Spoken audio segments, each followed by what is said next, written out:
আমাৰ মাজত উপস্থিত বহিব লাগিব বহিলক ঠিক আছে বহিলক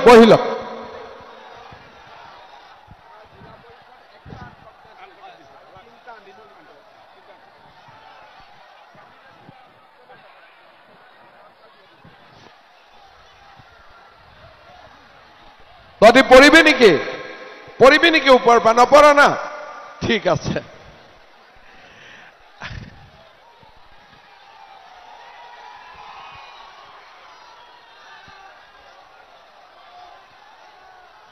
কি খবৰ ভাল একদম ভাল আজি আমাৰ মাজত উপস্থিত ধুবুৰী জিলা বিজেপিৰ সভাপতি শ্ৰী ৰঞ্জিত কুমাৰ ৰায় ডাঙৰীয়া গোলকগঞ্জ সমষ্টিৰ প্ৰাক্তন বিধায়ক আৰু ওবিসি মৰ্চাৰ ৰাজ্যিক সভাপতি অশ্বিনী ৰায় চৰকাৰ ডাঙৰীয়া হিমানী অধিকাৰী ডাঙৰীয়ানী দীপক কুমাৰ সাহা ডাঙৰীয়া ডক্টৰ দেৱময় সানিয়াল ডাঙৰীয়া প্ৰশান্ত বৰুৱা ডাঙৰীয়া এজিপিৰ কেন্দ্ৰীয় উপসভাপতি বিশ্বজিৎ কলিতা ডাঙৰীয়া বিশ্বজিৎ ৰায় ডাঙৰীয়া বনেন্দ্ৰ কুমাৰ মুছাহৰী ডাঙৰীয়া গোবিন্দ অধিকাৰী মণ্ডল ডাঙৰীয়া উপস্থিত ৰাইজ আই মাতৃসকল আৰু যুৱক যুৱতী বন্ধু বান্ধৱীসকল আমাৰ অসমত এতিয়া বহাগ মাহ চলি আছে কি নাই এই বহাগত আমাৰ অসমত পঞ্চায়ত ইলেকশ্যন অনুষ্ঠিত হ'ব 7 তাৰিখে ধুবুৰীত আৰু আজি আমাৰ উজনি অসম বৰাক উপত্যকা উত্তৰ অসমত আজি পঞ্চায়ত ইলেকশ্যন অনুষ্ঠিত হৈছে এই বহাগ মাহ যেতিয়া গৈ চ'ত মাহ পাব তেতিয়া আমাৰ অসমত বিধানসভাৰ ইলেকশ্যনো হ'ব তাৰ মানে এই বছৰত আমি পঞ্চায়তো জিকাব লাগিব আৰু বিধানসভাৰ ইলেকশ্যনত গোলকগঞ্জতো বিজেপি জিকাব লাগিব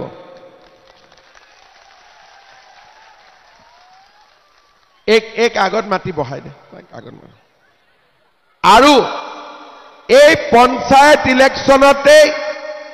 আমাৰ বিধানসভা ইলেকশ্যনৰো প্ৰস্তুতি আৰম্ভ হ'ব শ্ৰদ্ধাৰ ৰাইজ যোৱাবাৰ আমি গোলকগঞ্জ সমষ্টিটো অলপ ভোটত হাৰি গলো কিন্তু এইবাৰ আমাৰ জিলা পৰিষদৰ ইলেকশ্যনত এটা জিলা পৰিষদ আমি বিনা প্ৰতিদ্বন্দ্বিতাৰে নিৰ্বাচিত হলো আৰু 3টা আঞ্চলিক পঞ্চায়তো আমি বিনা প্ৰতিদ্বন্দ্বিতাৰে নিৰ্বাচিত হলো আৰু যিকেইটা সিটত প্ৰতিদ্বন্দ্বিতা হ'ব তাতো ৰাইজৰ উৎসাহ দেখি আমি নিশ্চিত যে বিজেপি আৰু এজিপি বাকি সিটতো জিকিবই 100% গ্যাৰেণ্টি আছে হয় না নহয় শ্ৰদ্ধা ৰাইজ আমাৰ ধুবুৰীত এমপি ইলেকশ্যন হল এজন এমপি জিকিলে জিকাৰ পিছত মানুহে তেওঁক দেখা নাপায় আজি আমাৰ গোলকগঞ্জত এমএলএ জিকিলে এমএলএ মানুহক দেখা নাপায় মানুহৰ কাম কোনে কৰে আমাৰ বিজেপি দলে কৰে বিজেপি চৰকাৰে কৰে মোদী ডাঙৰীয়াই কৰে আপোনালোকে এটা হিসাব কৰি চাওক আমাৰ কংগ্ৰেছৰ যেতিয়া চৰকাৰ আছিলে তেতিয়া ধুবুৰী জিলাত মানুহৰ মাজত নিৰাপত্তা নাছিলে মানুহৰ মাজত ভয় আছিলে আৰু কংগ্ৰেছে কেতিয়াও আমাৰ মানুহখিনিক গুৰুত্ব দিয়া নাছিলে যেতিয়াৰ পৰা বিজেপি চৰকাৰ হল ধুবুৰী জিলাত উন্নতি হল আমাৰ মানুহখিনিয়ে নিৰাপত্তা অনুভৱ কৰিছে আৰু আপোনালোকে যদি হিসাব কৰি চাই আগতে ধুবুৰীত মুখ্যমন্ত্ৰী কেতিয়াও নাহিছিলে মই মুখ্যমন্ত্ৰী হোৱাৰ পৰা ধুবুৰীলৈ প্ৰত্যেক বছৰত এবাৰ দুবাৰ আহোৱেই আৰু ৰাতিও মই ধুবুৰীত থাকি যাওঁ কাৰণ আমাৰ ধুবুৰী জিলাৰ ৰাইজক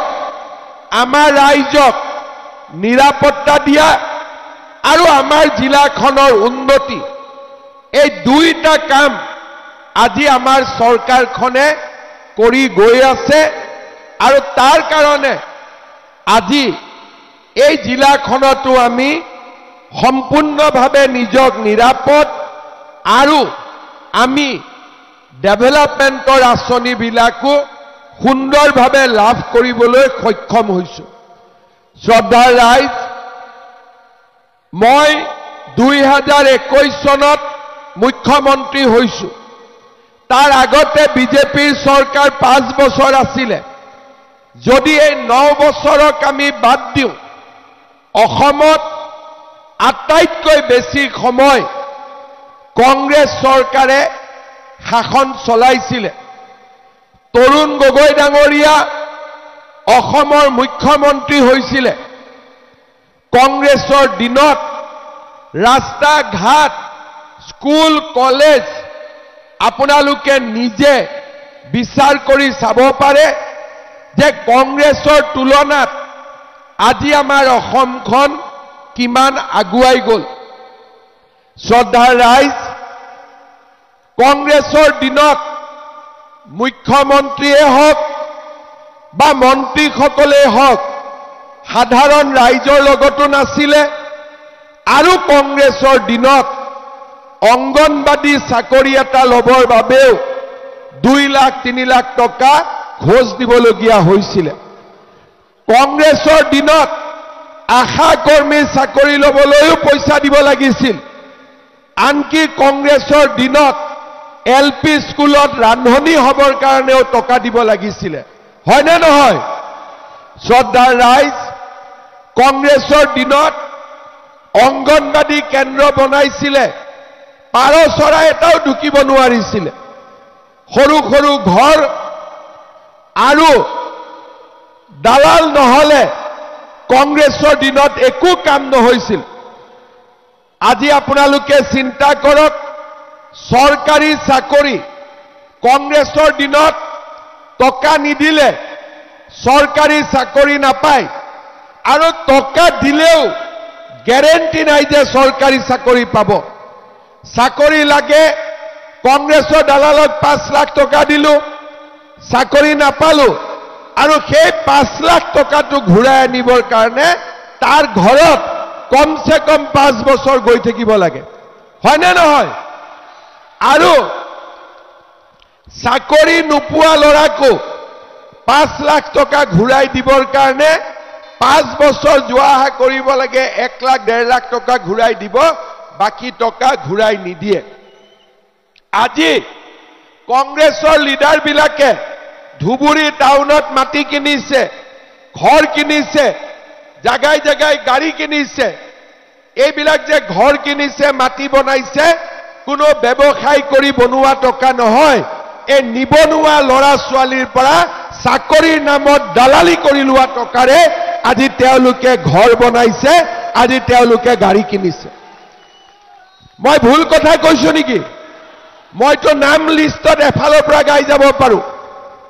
কিন্তু আজি বিজেপিৰ চৰকাৰ আহিলে আমি এটা এটা কৈ অসমত পৰিৱৰ্তনৰ বাবে চেষ্টা কৰিছো 4 বছৰৰ ভিতৰত চাকৰিৰ নামত টকা লোৱা দালালি কমপ্লিট বন্ধ হৈ গ'ল আজি কোনেও চাকৰিৰ নামত 1 টকাও খাব নোৱাৰে টকাটো বাদ দিয়ক তামোল পান এখনো চাকৰিৰ নামত আজি কোনেও খাব নোৱাৰে শ্ৰদ্ধাৰ ৰাইজ আজি দুখীয়া লৰা ছোৱালীয়ে চাকৰি পাইছে দুখীয়া ঘৰৰ মানুহে আঁচনি পাইছে আৰু প্ৰথমবাৰ আমাৰ অসমত ৰাইজৰ অভাৱ অভিযোগ আজি ৰাইজৰ খা খবৰ লৈ চৰকাৰ চলাবলৈ ভাৰতীয় জনতা পাৰ্টিয়ে চেষ্টা কৰিছে ৰাইজৰ যতেই দুখ ৰাইজে য'তে কষ্ট পাইছে তাতে কিবা এটা কৰাৰ আমি চেষ্টা কৰিছো আৰু চাওঁতে চাওঁতে আজি আমাৰ অসমখন উন্নয়নৰ দিশত আগবাঢ়িছে আমাৰ অসমত যোৱা 4 বছৰত বন্দুকৰ শব্দ নোহোৱা হ'ল গুলি বাৰুদ নোহোৱা হ'ল অসমীয়া বঙালী কাজিয়া পেচাল নোহোৱা হ'ল অসমীয়া হিন্দী ভাষী কাজিয়া পেচাল নোহোৱা হ'ল জনজাতীয় অজনজাতীয় কাজিয়া পেচাল নোহোৱা হ'ল আজি আমাৰ অসমখনক এটা শান্তিৰ প্ৰগতি আৰু সমন্বয় ৰাজ্যলৈ ৰূপান্তৰিত হ'ল আজিতো মই অসমৰ সংখ্যালঘু মানুহখিনিকো মই এবাৰ মনত পেলাব দিম আপোনালোকেতো কেতিয়াবা কেতিয়াবা সকলো নহয় 90% মানুহে কংগ্ৰেছক ভোট দি দিয়ে লোকসভা ইলেকশ্যনত কিন্তু কংগ্ৰেছৰ দিনতেই আটাইতকৈ বেছি আমাৰ ৰাজ্যত সাম্প্ৰদায়িক সংঘৰ্ষ হৈছিল কোকৰাঝাৰ ওদালগুৰিত নিৰ্মম ঘটনা ঘটিছিল বিজেপিৰ দিনত কোনোবাই যদি বেয়া কাম কৰা নাই সেই মানুহ শান্তিত আছে কতো কাৰো অসুবিধা নহয় কি লাগিলে হিন্দুৱে হওক লাগিলে মুছলমানেই হওক আজি আমাৰ ৰাজ্যখনত চাৰিওফালে শান্তি আৰু প্ৰগতিৰ এটা পৰিৱেশ বিৰাজ কৰিছে কংগ্ৰেছে চাকৰিৰ নামত টকা ল'লে আৰু কংগ্ৰেছে আমাৰ অসমৰ কাৰণে একো নকৰিলে আজি মোদী ডাঙৰীয়াৰ দিনত ডাঙৰ ডাঙৰ আঁচনি আহিছে ধুবুৰী ফুলবাৰীৰ দৰে দলং হৈছে আজি আমাৰ ৰাজ্যখনৰ চাৰিওফালে হদিয়াৰ পৰা ধুবুৰীলৈ মানুহে বিকাশ আৰু উন্নয়ন দেখা পাইছে শ্ৰদ্ধাৰ ৰাইজ কংগ্ৰেছৰ দিনত আমি কি পাইছিলো কাৰোবাৰ যদি মনত আছে আপোনালোকে মোক ক'ব পাৰে যে কংগ্ৰেছৰ দিনত আমি অৰুণোদয় পাইছিলো নেকি কংগ্ৰেছৰ দিনত নিযুত মইনা আছিলে নেকি কংগ্ৰেছৰ দিনত বিনামূলীয়া চাউল আছিলে নেকি কংগ্ৰেছৰ দিনত কি আছিলে লুঙ্গি ধুতি সূতা আঠুৱা আৰু কম্বল হয়নে লুঙ্গি আছিলে নে নাই ধুতি আছিলে নে নাই সূতা আছিলে নে নাই আঠুৱা আছিলে নে নাই কম্বল আছিলে নে নাই আৰু কি আছিলে আৰু কাৰো মনত নাই মুছুৰী আঠুৱাই আমি মুছুৰী কওঁ বুজিলি লুঙ্গি ধুতি কম্বল মুছুৰী আৰু সূতা হয়নে আৰু সূতাও কেনেকুৱা কংগ্ৰেছে কবা যে কংগ্ৰেছৰ মিটিং আছে মহিলাসকল আহিব লাগে বোলে গলে কি পাম বোলে সূতা পাম মহিলাসকল আহিলে মিটিঙত ভাষণ দাখন শুনিলে সূতা বিলাবৰ সময়ত 5000 মহিলা সূতাৰ বান্ডেল আছে 200টা এটা টাকৈ বান্ডেল তলত মাৰিব মহিলাবিলাকে ক্ৰিকেটৰ বলৰ কেচ ধৰা ধৰি সূতাৰ ওপৰত জপিয়াই পৰিব হয়নে নহয় মনত আছে নে নাই আপোনালোকৰ আছে নে নাই মনত এতিয়া অৰুণোদয় কেচ ধৰিব লাগে নে বেংকৰ একাউণ্টত নিজে নিজে ঢুকি যায় কি হয় নিজে নিজে সোমাই যায় না কবাত যাব লাগে আনিব কবাত আনিব যাব লাগে নেকি সব কংগ্ৰেছৰ দিনত সূতাটো পাবৰ কাৰণেও দালাল আছিলে সূতাৰ লেটা পাবৰ কাৰণেও তাতেও দালাল আছিলে লুঙ্গিৰ কাৰণেও দালাল আছিলে কম্বলৰ কাৰণেও দালাল আছিলে মুছুৰীৰ কাৰণেও দালাল আছিলে বিনা দালালত কংগ্ৰেছৰ দিনত একো বস্তু কোনেও নাপাইছিলে সেইকাৰণে মই ইলেকশ্যনৰ মিটিং বিলাকত কওঁ যে কংগ্ৰেছে এই হাতৰ চিনটো বাদ দি দিব লাগে তাৰ জায়গাত কংগ্ৰেছে লুঙিৰ চিনতে ইলেকশন খাৰা হ'ব লাগে হয়নে নহয় হাতৰ চিনত কংগ্ৰেছ খাৰা হৈ লাভ নাই কংগ্ৰেছে লুঙ্গিৰ চিনত উঠিব লাগে ইলেকশন শ্ৰদ্ধা ৰাইজ আমি লুঙ্গিও দিয়া নাই ধুতিও দিয়া নাই খুটাও দিয়া নাই আঠুৱাও দিয়া নাই আমি মুচুৰিও দিয়া নাই মোদী ডাঙৰীয়াই আমাক ৰেশন কাৰ্ড দিলে আমি বিনা পইচাত চাউল পালো মোদী ডাঙৰীয়াই আমাক ৰেশন কাৰ্ড দিলে যদি আমাৰ বেমাৰ আজাৰ হয় আয়ুষ্মান ভাৰত আয়ুষ্মান অসম 5 লাখ টকালৈকে বিনামূলীয়া চিকিৎসা কৰিব পাৰিলো মোদী ডাঙৰীয়াই আমাক কৃষক সন্মান নিধিৰ টকা আমাৰ বেংকৰ একাউণ্টত দিলে আমাৰ কলেজত লৰা ছোৱালী পঢ়িবৰ বাবে বিজেপি চৰকাৰে বিনামূলীয়া এডমিশন কৰিলে কিন্তু বিনামূলীয়া এডমিশন লওঁতেও আমাক গাঁওবুঢ়াৰ সাৰ্টিফিকেট লাগে মৌজাদাৰৰ সাৰ্টিফিকেট লাগে পঞ্চায়তৰ সাৰ্টিফিকেট লাগে তাতো টকা পইচা খৰচ কৰিব লাগে সেই কাৰণে এইবাৰ আমি নিয়ম কৰিছো যে কলেজত এডমিশন লবৰ কাৰণে গাঁওবুঢ়াৰো সাৰ্টিফিকেট নালাগে মৌজাদাৰৰো সাৰ্টিফিকেট নালাগে ৰেশন কাৰ্ড দেখুৱালে কলেজত আমি বিনা পইচাত এডমিশন পাই যাম শ্ৰদ্ধা ৰাইজ 2021 চনত আমি গোলকগঞ্জ সমষ্টিত 16,000 মহিলাক আমি অৰুণোদয় আঁচনি দিছিলো 830 টকা তাৰ পিছত লাহে লাহে 830 টকা 1250 হল আৰু এইবাৰ আমি গোলকগঞ্জ সমষ্টিত প্ৰায় 40,000 অৰুণোদয় আঁচনি দিবৰ বাবে সিদ্ধান্ত গ্ৰহণ কৰিছো আমাৰ মহিলাসকলে অৰুণোদয় পাব অশ্বিনী চৰকাৰে মোক কৈছে যে গোলকগঞ্জত দুখীয়া মানুহ বহুত আছে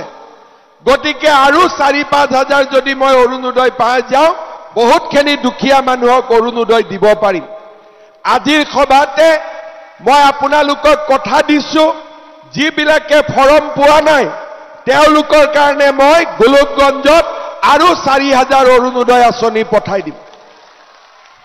ভাল হ'ব নে বেয়া হ'ব লুঙ্গি ভাল নে অৰুণোদয় ভাল একদম সঁচা কথা ক'ব মনৰ পৰা লুঙ্গি ভাল নে অৰুণোদয় ভাল অৰুণোদয় টকা দিটো লুঙ্গিও কিনিব পাৰি ধুতিও কিনিব পাৰি হয় নে নহয় লুঙ্গি ধুতিৰ কাৰণে লাইনত খাৰা হোৱাকৈ লুঙ্গি ধুতিৰ কাৰণে কংগ্ৰেছৰ মিটিঙত যোৱাতকৈ অৰুণোদয় 10 তাৰিখে টকা পাই গলো দোকানৰ পৰা লুঙ্গিখন কিনি ললো ধুতিখন কিনি ললো লেঠা মৰি গল হয় নে নহয় এই কামটোকে কংগ্ৰেছে বুজি নাপাইছিলে লুঙ্গি ধুতিৰ পইচাটো বেংকত দিলে হৈ গলহেতেন কিন্তু দালাল বিলাকক যে টকা দিব লাগে সেই কাৰণে তেওঁলোকে বেংকত টকা নিদিছিলে তেওঁলোকে সদায় বস্তু কিনিছিলে আৰু মিটিঙত আনিবৰ কাৰণে মহিলাসকলক খুটাৰ লোভ দেখুৱাইছিলে শ্ৰদ্ধা ৰাইজ এই নপৰিবি তই আকৌ পहिले মেডিকেল যাব লাগিব নামি দে আকৌ মৰিবি তাত শ্ৰদ্ধা ৰাইজ মই আপোনালোকক কলো যে ৰেশন কাৰ্ডত মোদী ডাঙৰীয়াই আমাক চাউল দিলে হেলথৰ কাৰ্ড দিলে কৃষক সন্মান নিধি দিলে আৰু আমি আপোনালোকক কলেজত এডমিশনো বিনামূলীয়া কৰি দিলো কিন্তু আমাৰ দুখীয়া মানুহ গোলকগঞ্জত বহুত আছে অসমতো বহুত আছে সেই কাৰণে 1 অক্টোবৰৰ পৰা চাউলৰ লগতে ৰেশন কাৰ্ডত আমি কম দামত দালিও দিম নিমখো দিম আৰু চেনিও দিয়াৰ আমি ব্যৱস্থা কৰিম ভাল হ'ব নে বেয়া হ'ব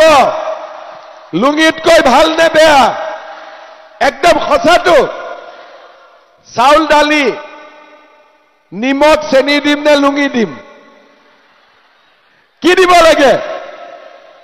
অৰুণোদয় দিব লাগে নে লুঙি দিব লাগে একদম ঠিক কৰি কৈছেতো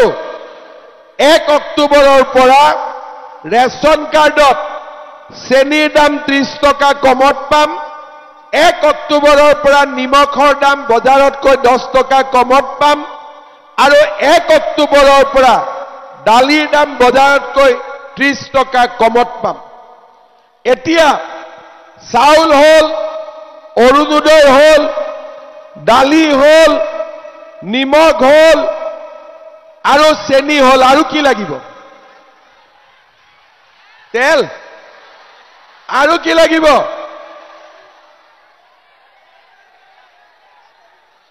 খৰি লাগিব কি লাগিব ঠিক আছে মই আজি আৰু এটা বস্তু দি থৈ যাও আমাৰ অসমত এতিয়া গেছৰ দাম 950 আৰু এজেন্টে দিয়ে 1050 মান লৈ লয় হয়নে আৰু উজ্জ্বলা গেছত 550 টকা আৰু এজেন্টে আৰু 50 টকা বেছিকৈ লৈ লয় হয়নে এতিয়া 1 অক্টোবৰৰ পৰা আপোনালোকক গেছ মই 650 টকাত দি দিম ভাল হ'ব নে বেয়া হ'ব 650 টকাত গেছ পাব আৰু উজ্জ্বলা গেছ 250 টকাত ঘৰত পাই যাব কাৰ কাৰ উজ্জ্বলা গেছৰ কাৰ্ড আছে হাত দাঙক বঢ়িয়া আৰু গেছৰ কাৰ্ড কাৰ কাৰ হাতত আছে কানেকশ্যন এফালেও আছে এতিয়া আপোনালোকে চাওক অৰুণোদয় আহিলে আয়ুষ্মান ভাৰত আহিলে বিনামূলীয়া কলেজত এডমিশন আহিলে বিনামূলীয়া চাউল আহিলে কম দামত দালি আহিলে চেনি আহিলে নিমখ আহিলে আৰু কম দামত গেছৰ সিলিন্ডাৰো আহি ঘৰ পাই গল লুঙি ধুতিতকৈ ভাল নে বেয়া লুঙি ধুতিতকৈ ভাল নে বেয়া আৰু মই কেইটামান নতুন কথা কম আমাৰ ক্লাস 9ত ছোৱালীবিলাকক আমি সাইকেল দিও আৰু কলেজত ছোৱালী পঢ়িলে আমি নিযুত মইনা আঁচনি দিও যাতে ছোৱালীবিলাকৰ পঢ়াৰ খৰচ দেউতাক মাকে দিব নালাগে এইবাৰ আমি আৰু এটা নিয়ম কৰিছো যে যি লৰা ছোৱালী এইবাৰ ডিগ্ৰী পৰীক্ষা পাছ কৰিব বিভিন্ন জায়গাত চাকৰিৰ কাগজ মাৰিব লাগে ফিজ জমা দিব লাগে দেউতাক মাকে কিমান দিব এইবাৰ আমি ঠিক কৰিছো যে ডিগ্ৰী পাছ কৰাৰ পিছত আমি 1 বছৰৰ কাৰণে লৰা ছোৱালীৰ বেংক একাউণ্টত 2,500 টকা কৰি দি গৈ থাকিম 1 বছৰৰ কাৰণে মেট্ৰিকৰ ৰিজাল্ট দিলে হায়াৰ সেকেন্ডাৰী ৰিজাল্ট দিলে অহাবাৰো মেট্ৰিক পৰীক্ষা হ'ব হয়নে বছৰে বছৰে মেট্ৰিক হয় আমাৰ ধনী ঘৰৰ যি লৰা ছোৱালী আছে মেট্ৰিক পৰীক্ষা দিয়াৰ আগতে মাকে গাখীৰ খুৱাই লৰাই নাখায় গাখীৰ সদায় দেখিয়ে থাকে আৰু কি খাব কেতিয়াবা আমি কাবাৰ ঘৰত গলে মাকে কয় যে লৰাটোক অলপ বুজাবচোন ইমান পঢ়ে গাখীৰ এগিলাচো নাখায় কিন্তু যাৰ ঘৰত গাখীৰ নাই সি ক'ত গাখীৰ পাব ঠিক কৈছো নে নাই মই কাৰোবাৰ ঘৰত গাখীৰ আছে লৰাই নাখায় আৰু কাৰোবাৰ ঘৰত মাকে গাখীৰ দিব খোজে গাখীৰ নাই কিতাপ বহুত লৰা ছোৱালীয়ে কিনিব নোৱাৰে নোটবুক বা আমাৰ গাইড বুক আমি কিনিব নোৱাৰো আৰু মেট্ৰিক দিয়াৰ আগতে আমি ভাল কৰি খোৱা বোৱাও কৰিব নোৱাৰো এইবাৰ আমি সিদ্ধান্ত লৈছো যে যিমান লৰা ছোৱালী মেট্ৰিক দিব মেট্ৰিক পৰীক্ষা নোহোৱালৈকে যাতে অন্তত গৰীব দুখীয়া মানুহে গাখীৰ এগিলাচ হলেও খাব পাৰে সবৰে বেংক একাউণ্টত মাহত মই 300 টকা কৰি জমা দিম ভাল হ'বনে বেয়া হ'ব হ'ব ভাল এতিয়া কক মহিলাক 10,000 লাগিবনে নাই লাগিবনে নাই লাগিব আচ্ছা 10,000 লিষ্টত কাৰ নাম আছে হাত ডাঙকচোন অশ্বিনী বাই সবৰ নাম আছে এটা কথা জানে না নাই যে এই 10,000 টো প্ৰথমবাৰ দ্বিতীয়বাৰ আমি 25,000 পাম এইটো 10,000 আৰম্ভ গোলকগঞ্জত মই জুন মাহত আহিম আৰু আপোনালোকক 10,000 টকাটো দি থৈ যাম হ'ব কিন্তু সিদিনাখন অলপ লাহে লাহে আহিম আৰু ভাত পানী খাইহে যাম এনেকে দৌৰা দৌৰি কৰি নাযাওঁ হ'ব মাছৰ জোল খাব লাগিব সিদিনাখন ঠিক আছে এতিয়া মই এটা কথা কম 10,000 টো হৈ গল এই 10,000 টো আমি কেনেকে খৰচ কৰিম বিহালী সমষ্টি আছে তেজপুৰৰ কাষত আমি 10,000 টকা বিলালো মহিলা এগৰাকীয়ে মোক সেলফি খুদি আছিলে মই কলো উঠা মা নুঠে মোবাইলটো অলপ বেয়া আছিলে কয় আজিয়ে মোবাইলটো পেলাই দিম নতুন মোবাইল কিনিম এই 10,000 টকাটো মোবাইল কিনিবৰ কাৰণে নহয় আমাৰ স্বামীৰ ব্যৱসায় আছে তাতে দি দিয়ক কোনো আপত্তি নাই নিজে মুৰ্গী পুহিব হাঁহ পুহিব গৰু পুহিব কোনো আপত্তি নাই কিন্তু এই 10,000 টকাটো যিসকলে ভাল কৰি ব্যৱহাৰ কৰিব অহাবাৰ মই তেওঁলোকক 25,000 টকাকৈ আকৌ মই আপোনালোকক দিম মই কথা কলে কথা ৰাখোনে নাই কাবাৰ ডাউট আছে নেকি মই যি কৰো না নাই এতিয়া আপোনালোকে 10,000 টো পোৱাৰ পিছত টকাটো ভাল কৰি খৰচ কৰিব অহাবাৰ মই 25,000 দিম কিন্তু যাৰ এতিয়া 3টা বাচ্চা আছে পিছৰবাৰ যদি আকৌ 4টা হৈ যায় 25 টো নাপাব কিন্তু মই ঠিক কৈছো না নাই গতিকে আমাৰ সকলোকে মই কম যে এই আঁচনিটো পাবৰ কাৰণে আজিও 3টা বাচ্চাতকৈ বেছি হলে নাপায় আৰু 3টা জায়গাত বোলে মোৰ 4টা হৈ গল তেতিয়াও নাপাব সেইকাৰণে হাজবেণ্ড বিলাকে মনত ৰাখিব কথাটো ঠিক আছে পতি পত্নী দুইটাই মনত ৰাখিব এই 25 টো গৈ তাৰ পিছত 50 হ'ব 10,000 25,000 50,000 কিন্তু বাচ্চা 3টাই থাকিব লাগিব বাচ্চাৰ সংখ্যা বাঢ়িব নোৱাৰে আৰু ঘৰত যেতিয়া আমাৰ কম বাচ্চা হয় তেতিয়া আমি লৰা ছোৱালীক পঢ়াব পাৰো ডাক্তৰ ইঞ্জিনিয়াৰ কৰিব পাৰো আগতে 12-13 বছৰ 9 বছৰতে লৰা ছোৱালীক বিয়া দি দিছিল আজিকালি জুনে 9 বছৰত বিয়া দিয়ে বছৰত একবাৰ জেলত যাব লাগে হয় না নহয় আজিকালি কমিও গৈছে এতিয়া এনেকৈ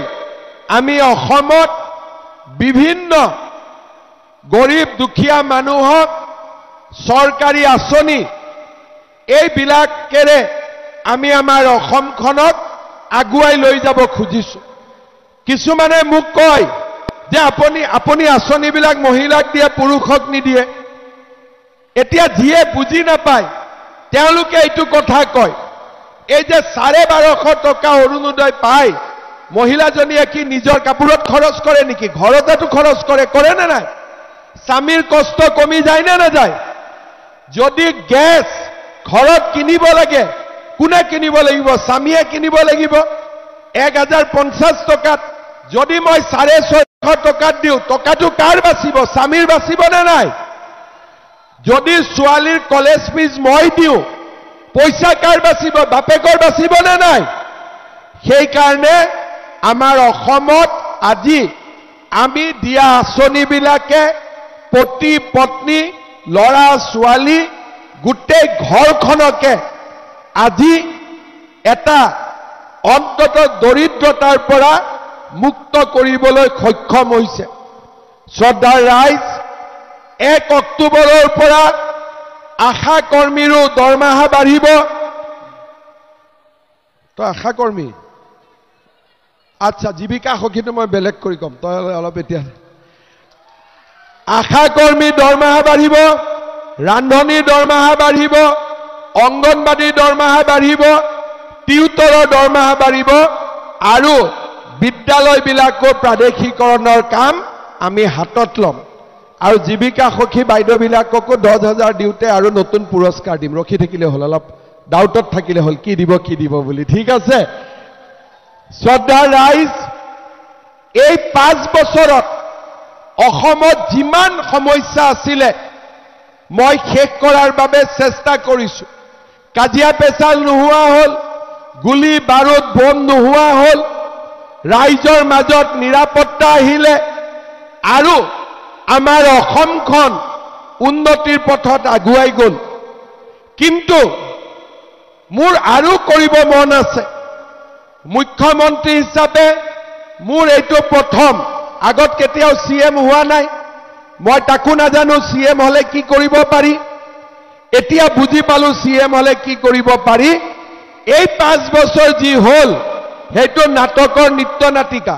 অহা 5 বছৰ পুৰা আচল নাটকখন হ'ব আৰু বহুত উন্নতি হ'ব। তেতিয়ালৈকে গোলকগঞ্জতো আমাৰ MLA হৈ যাব, হয় নে নহয়? অহাবাৰ MLA জিকিবনে নাই? গোলকগঞ্জত জিকিবনে নাই? শ্ৰদ্ধাৰ ৰাইজ, আমি কি কৰিব লাগিব আজি আপোনালোকে চিন্তা কৰক। আমাৰ অসমৰ ল'ৰা ছোৱালী অসমত চাকৰি নাই, কৰ্ণাটকত গৈছে, অন্ধ্ৰপ্ৰদেশত গৈছে, কেৰেলাত গৈছে, 7,000-8,000 টকা দৰমহা পায়। বেমাৰ আজাৰ হলে চিকিৎসা নাপায় আৰু কিবা কাৰণত মৃত্যু হলেও ডেড বডিটো ঘূৰি নাহে, কাৰণ ডেড বডি ঘূৰাই আনিবলৈ 1 লাখ 1.5 লাখ টকা লাগে। মোৰ চেষ্টা, অসমত আমি উদ্যোগিক সন্মিলন পাতিলো, 5 লাখ কোটি টকাৰ উদ্যোগৰ প্ৰতিশ্ৰুতি আহিলে, অহাবাৰ আৰু আহিব। 1 লাখ টকা 50,000 টকাৰ কাম কৰিব ল'ৰা ছোৱালী বাহিৰত যাওক। কিন্তু আমাৰ অসমৰ কোনো ল'ৰা ছোৱালী যাতে 7,000-8,000 টকাৰ কাৰণে তামিলনাডু, কেৰেলা, কৰ্ণাটকত যাব নালাগে। তাত থকা ল'ৰা ছোৱালীবিলাকক মাকৰ বুকুলৈকে যাতে মই আকৌ ঘূৰাই আনিব পাৰোঁ, তাৰ বাবে আজি আমি আমাৰ কাম আমি আৰম্ভ কৰি দিছোঁ।